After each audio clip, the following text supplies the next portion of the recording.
मला माहित आहे 5 आणि 6 वर्षाची पोरगी अगोदर नंगी राहत होती तरी तिच्याकडे कोणी वाईट नजरेनं पाहत नव्हतं. आता 1 महिन्याची पोरगी तुमच्या समोर नंगी ठुशी वाटत नाही. कुठे मानसिकता ढसळते आमची, विचार करा तुम्ही.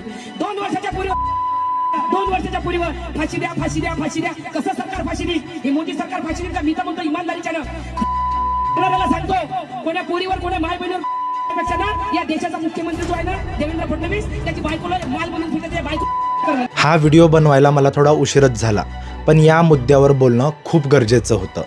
या ज्या ताई आहेत ना, या स्वतःला आंबेडकरवादी म्हणून घेतात, पण या आंबेडकरवादी नाही आहेत. कारण जो आंबेडकरवादी असतो ना तो महिलेचा खूप सन्मान करतो. या ताईंनी महाराष्ट्राच्या मुख्यमंत्र्यांच्या पत्नीबद्दल जे बोललेत ना ते एक आंबेडकरवादी कधीच बोलू शकत नाही. बाबासाहेबांच्या विचारांमध्ये प्रज्ञाशील करुणा हे खूप महत्त्वाचं आहे. बाबासाहेब म्हणतात, ज्या समाजातील महिला प्रगत होत नाही त्या समाजाची प्रगतीच होऊ शकत नाही.